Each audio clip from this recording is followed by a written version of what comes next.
Humans are weird storm watching. Why did we even bother building a base on the land anyway? Rolls Around asked as he absorbed the dim light filtering through the wide windows of the base. The windows gave an impressive view of what the humans in their generosity called a coastline. Instead of gently undulating coral beds easing down into the water, the glittering volcanic rock dropped abruptly from the graminoid-covered highlands and dove down dozens of meters to where it usually met the heaving surface of the water below. Today, however, the water had seemingly decided to express its objections to the separation and was attempting to scale the cliffs in massive waves. The base vibrated from the force of a gust of wind, and Rolls Around hunkered deeper into his mineral bath. "Do you require another introduction of thermal-loaded water?"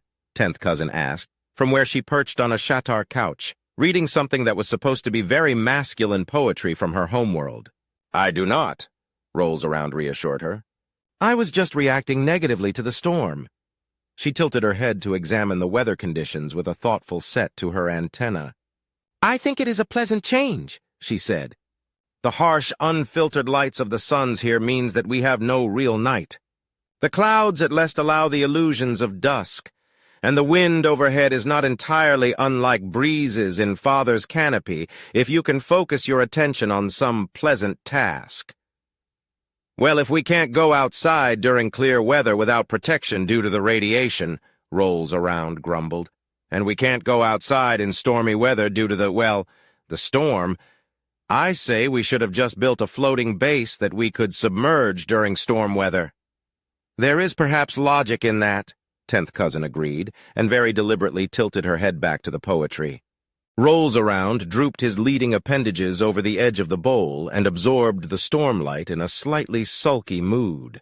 The airlock cycled open, and Third Sister stepped in with the brisk stride that Rolls Around had noticed that high-ranking sisters only used when they were looking for someone who had committed some infraction. 10th Cousin brought the poem up closer to her face and started moving her mandibles as if she was completely focused on sounding out the words. Third Sister tilted her head to examine the cousin, and then abruptly swiveled her body to focus on Rolls Around. "First Ecologist," she began. "Do you know First Mechanic's current location? The exterior vents in my lab require percussive maintenance." "He is off shift by now," Rolls Around said. "You should check the washrooms and his quarters." However, even as he offered this sound advice, Rolls Around felt a ripple of unease. Human friend Connor almost never went to his quarters after his shift. He was highly social, even by human standards, and usually came to the main room to chat first thing. "I have already checked both of those locations," Third Sister stated. "He is not there, and he is not answering his comm." Rolls Around mulled over that. Clearly Third Sister needed to find the human. An improperly vented laboratory in such a base as theirs was a serious health risk. "Have you checked the storage areas?" he asked. "I did a ping for his comm," she replied. "But it is not reading as in the base at all, so I could not locate the room he was in. I was surprised, as I didn't think we had any shielding strong enough to block the comm signal in the base." She cut off as Rolls Around suddenly surged up out of his mineral bath and crawled out of it. "What is the matter, First Ecologist?" Third Sister asked in confusion. "He has gone out for a walk," Rolls Around said, forgetting in his rush to add emotional undertones to his words. "Out?" Third Sister demanded, her antenna going lax with confusion. "Out to watch the storm from within the wind currents," Rolls Around explained. "How do you gather that?" Third Sister demanded. "He has described storm watching on his homeworld to me," Rolls Around explained as he opened the hatch to the subfloor currents. He also mentioned what he thought the perfect storm-watching spot would be on these cliffs. "That spot is behind enough rocks to block the signal. Now, if you will excuse me, I am going to go fetch him." "He has broken regulations," Third Sister clicked, her frill flashing red with alarm. "That on a secondary vine," 10th Cousin interjected as she came up to them. "The same regulations apply to you, First Ecologist. The wind. I am rated as fully wind-resistant under these conditions," Rolls Around said with a dismissive wave. "One of the perks of not being built like a windmill." "Your thermal mass," 10th Cousin tried again. "I am fully warmed at the moment, and I will turn back if my core temperature drops too low," he interjected again. "Now, if there are no further objections." Without waiting for their objections, he dropped down into the subfloor current and tapped the control panel to direct the current to the main outlet. He bundled his appendages and let himself be swept into the cold but fresh exterior water. He bumped up against the smooth rise of the outlet and edged up out of the water. The wind was powerful. He could feel it tug at him if he raised a gripping appendage high. But at least over the main path, there were eddies along the ground that were so comparatively wee that he couldn't even feel them. He began shuffling at top speed along the path. At the crest of the first high spot, the winds did hit him, shoving his body sideways. However, as he had expected, it required barely a fraction of his strength to grip the path firmly with his set appendages as he moved the free appendages forward. It barely even slowed him down. The roar of it was rather disconcerting when it wasn't muted by the base walls, however. He did wonder how the human had made it this far. After a long, steady shuffle, he rounded the corner that was blocking the signal and spotted a tall figure down at the cliff's edge that wasn't normally there. Rolls Around activated the comm he was holding pressed against the ground. There was a significant delay before the human responded. "Human friend Connor," Rolls Around said, trying to put firmness in his tones. "Come now and carry me back to the base. I am at the crest of the hill looking down at you." There was an odd sound from the comm that suggested the human was trying to say something back. But human speaking organs were not optimized for shielding the microphone of a comm while speaking, so the human simply gave 2 short radio bursts, and the tall figure on the cliff's edge began swaying back and forth as it moved towards the path. Rolls Around anchored himself more fully against the blasts and watched in grim interest as the gusts blew the tall human form to one side and then the other as the human struggled up the path. When human friend Connor finally did reach him, the human didn't bother speaking.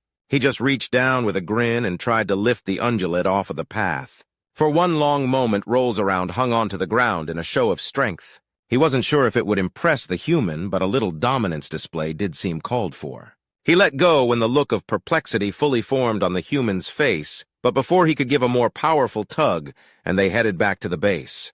Being carried over a meter above the ground in this wind was another experience altogether. The swaying of the human in the wind felt far wilder than it had looked, and Rolls Around found himself clutching tightly to the human's coat as the wind tried to rip him away. They finally made the base airlock and stepped through to the blessedly still air. Rolls Around dropped to the floor and shook the cold water off of himself. "I think Third Sister would like a word with you," he said. Granted, she would probably want a word with him too, but human friend Connor didn't need to know that. "Humans are weird tell." The soft clicking of chitinous membranes on the screen of a datapad was the only audible sound in the room. The still soft morning light was beginning to filter through the vines that covered the east windows of Second Sister's office. The air was rich with both the moisture favored by the shatar and the unavoidable airborne biota that thrived in the humid environs. All told, it was a comfortable morning, and the primary occupant of the bottomless stone urn the vines grew out was very content with his decision to forego full dormancy this cold cycle. Listens to the Winds idly considered whether or not it would be worth it to tighten up his current vocal fibers, or if he should just reintegrate them into an central thought mass and grow a new set. The old set had begun to make inadvertent scratching and vibrating noises. It would take several local days for him to grow a new set, and he had never been skilled at managing more than one pair of vocal fibers. Most sapient species seemed to find the doubled vibrations that resulted from accidentally using 2 poorly aligned sets of vocal fibers disturbing. The humans especially recoiled from it, calling it zombie feedback. Listens to the Winds had just decided to start reabsorbing the old vocal cords when Second Sister gave an absent click. "May I help you, Second Sister?" Listens to the Winds asked, stirring his center of mass and mounding up to peek over the edge of the urn. "Are you able to observe the exterior of the campus?" Second Sister asked, without looking up from the grant request she was writing. "Oh, yes," Listens to the Winds replied, trying to put eager undertones into the clicks and hisses of the shatar language. It was rather difficult to make the old fibers snap for a proper click. "I can quickly reroute enough photosensitive biofilm to be able to observe anything you need me to." "Do you have a quantitative value for quickly?" Second Sister asked. 3 minutes, give or take," Listens to the Winds replied. "Excellent," the shatar said. Despite the positive connotations of the word, she did not exactly look pleased. Her frill was half raised in determination, as if she was preparing herself for a hive-bound conflict of some sort. Listens to the Winds wondered if one of the younger cousins was feeling her hormones stirring. Please observe First Horticulturist as she travels from her personal rooms to the head house, Second Sister ordered. What am I observing for? Listens to the Winds asked. I want you to listen to the tread of her footsteps first of all, Second Sister stated.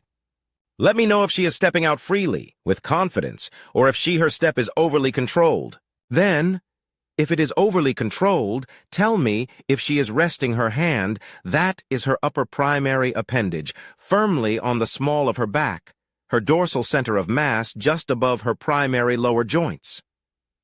Listens to the Winds, felt a small rustle of half amusement, half affront, even as he sent the signals to deploy the biofilm that would catch the growing daylight and give him a clear view of that part of the grounds. He couldn't really resent Second Sister for being so explicit in her descriptions. He had made some rather spectacular blunders when he had first arrived, but it was hardly necessary now. Out in the quad that was ringed round by the personal quarters of the mobile sapients of the base, he ordered a node to release the chemicals that would quickly warm it and sent it gently above the frost line. The upper air was cold, and he could feel the tissues in the node begin to cool and slow immediately. He directed more of heating chemical to the node, concentrating it into the tip and rounded the end into an orb. He spread the photosensitive biofilm over the surface of the orb and absorbed the view of the quad. Ellen's door was on the far side, and as Second Sister had expected, Ellen came out of her quarters moments later with a steady step. A far too steady step, Listens to the Winds quickly realized as he let his pressure-sensing fibers that ran under the path absorb her rhythm. She was obviously mindfully controlling every step, something humans as a rule never did unless giving social displays, if they were injured. Listens to the Winds waited patiently until she came into the focus range of the orb and clicked in affirmation. She has her hand placed exactly as you described. And then a mischievous thrill ran through his fibers. But do you have a quantitative value for quickly? Second Sister didn't even bother responding to his question with words. She simply tilted her triangular head at him and laid her frill flat to her neck. Listens to the Winds deliberately gave a chuckle and she turned her attention to her comm unit. First Medic, she called. Please intercept First Horticulturist and inspect her for back pain and functionality limitations resulting from her injury yesterday. I strongly suspect you will need to order her back to her quarters to rest. Feel free to use my authority to do so. Second Sister turned off the comm and resumed typing. How do you know that she is not just cold stiff? Listens to the Winds asked, as he pulled the node back underground. She has a tell, Second Sister said. If she were merely cold stiff, her hand would have been on the side of her hip joint. As it was in the small of her back, she was actively in pain. Listens to the Winds clicked in confirmation of the information and mulled over it. Why would she come into work if she was in debilitating pain? Listens to the Winds asked after several moments. She has informed me that she goes a little stir-crazy if she has to sit still for too long, Second Sister explained. She has also mentioned that this symptom is worse in the winter. Would it be beneficial if I offered social interaction? Listens to the Winds asked. Possibly, Second Sister said, but do remember to ask her permission over the comms before you grow up through the vents this time. Yes, Listens to the Winds agreed. Humans do tend to have negative reactions to hearing you in their walls at night. It is very odd. Humans are weird cocoon. Inside the great barn in the Human Ungulate Reproduction Center on Tau Alpha, the temperature was the regulation standard. Humidity was a bit higher than usual, as the filters struggled to pull water out of the air faster than the exterior environment drifted in, but was within safety regulations. Outside, the temperature was marginally greater than the freezing point of pure water, and the humidity had been well over 100% for days. Disrupts the gradient shifted uneasily in his foul-tasting biomass and tried to be grateful for his situation. He had been warned of the dangers of the environment on this planet. The predators that had greedily eaten nearly a tenth of his initial biomass before he had formulated the correct chemical defense had been entirely expected, and he had factored the loss into his calculation. At least he thought he had. He had never actually lost mass to predation before, at least not on any noticeable level. He had spawned on one of the old colonies, where every defense was already known, and he had since traveled on the great transports with thriving, healthy ecosystems that regularly merged with other thriving ecosystems. The discomfort of being eaten had been far, far more distracting than he had anticipated. Then the planet's dry cycle had hit him just as the predation was worse. He supposed he should have moved into the humans' offered refuge then, but he had been so certain that his problems would be solved as soon as the wet season came. Of course, the dehydration had been solved. The rain had brought a local fungal growth that had nearly starved him out and had lowered his mental capacity to nearly unacceptable levels. If the local human hadn't had a solid understanding of fungal growth patterns, he might have been in serious trouble. But she had. And she had insisted on his moving his primary mass under the horribly sterile-tasting but elevated and sheltered soil of her main barn before the rains hit really bad, as she called it. Disrupts the gradient pulled his mass a little closer to his center as he picked through his sopping memories of the time. He hadn't wanted to creep under the foul-tasting barn, but he had had just enough mental power left to be polite, and he had moved his central mass, leaving almost half of himself in the desiccated but sweet-tasting grasslands. Then the flood had come, and he had felt himself be torn to shreds. He had managed to salvage a good bit of that mass and pull it to the half under the welcome safety of the artificial high ground and the equally artificial chemical composition of the barn, but he had lost a lot of mass nonetheless. The door opened, interrupting his pondering, and two young humans tramped in, carrying waterproof bags full of heavy items. They were muttering eagerly to each other and seemed to have entirely forgotten his presence as they walked over to the dry biomatter storage piles and began rearranging the straw, he believed it was called. They created what was clearly a resting depression and spread several blankets over it. Then they positioned a light projector over and behind the place, stacked several woody fiber books beside them, tucked a thermal storage container down in the straw with several cups, and then proceed to burrow down into the comfortable pile they had made. Disrupts the Gradient suddenly found himself deeply curious for the first time in many weeks. These were young humans full of animal life and energy. Their personal favorite activity, he knew, was simply running, not for any purpose or vector goal. Just going out onto the wide flatlands that surrounded their spawn point and forcing their modal fibers to propel them at fantastic speeds along the surface. Their second favorite activity was finding any body of water deep enough to encompass their mass and move as fast as they could through it. It was true that like all such creatures, they had to pay for their energy expenditure with a diurnal rest cycle, but it was currently what the humans called noon, the peak of their activity cycle.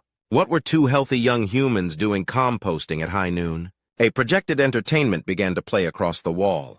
At least Disrupts the Gradient assumed it was one. Animal light projections were so difficult for him to process, even before he had suffered the mass loss. However, he was able to recognize the artificial voices and music coming from the speaker. The two humans seemed to be paying little attention to it, focusing more on the wood fiber and mineral spread data storage they had brought with them, and occasionally reaching out to take in small amounts of the heated liquid in their thermal storage cylinders. Disrupts the Gradient grew more curious over their behavior and gave his center of mass a rustle. That didn't seem to get their attention, so he made the effort to mound up and flexed his sound-producing fibers. The humans emitted a collective squawk and thrashed around a bit before sitting up and fixing their eyes on him. "Skreek! Disrupts the Gradient!" the older of the two exclaimed. "I forgot you were in here." "We're not disturbing you, are we?" the younger one asked. "We can leave if you like." "Not disturbing me," Disrupts the Gradient assured them. "Have questions." The two siblings, he thought their relationship was called, glanced at each other and grinned. He vaguely recalled knowing more about them before the floods. "Ask away," the older one said. "Why here?" Disrupts the Gradient asked. Forming words with his damaged tendrils was painful, but the more he used them now, the faster he would regain the ability. "We're here because it is music lesson time in there," the younger sibling said, pointing towards the main house. "I love music now, but 10 cousins learning the recorder on mass-printed pipes." The human shuddered dramatically. "It's torture," the older human said with a dramatic flourish of long hair. "We escaped out here. Why not move?" Disrupts the Gradient asked. The two frowned at him and then at each other. "Do you mean why don't we go live somewhere else?" one asked. "No," Disrupts the Gradient replied, and tightened his tendrils. Why not go out and play? They stared at him without making any sounds for several long, drawn-out moments before the older one emitted a sound somewhere between a cough and a laugh. "It's 34 degrees and pouring rain," the older human said. "That is the worst weather known to humanity," the younger one added. "The worst," agreed the older. "There's nothing you can do when it's that cold and wet." "Play in colder," Disrupts the Gradient pointed out. "We play in snow," the older one said. "That's different. Play in cold water up north," Disrupts the Gradient tried again. "The water was cold, yeah," the younger one said. "But we had wetsuits and stuff, and the air was nice and warm then." "Humans just don't do 34 and pouring rain," the older one said. "Too warm to freeze the water, but so cold that getting wet hurts." "Nope," the younger human said, shaking a scruffy head. "Nothing to do on a day like today but hole up with a good book." Appearing to think that this sufficient explanation, the two burrowed back down into their nests and resumed composting their data. Disrupts the Gradient also relaxed his state and pondered what he had been told. It made no sense at the moment, but hopefully it would once he had regrown his mass.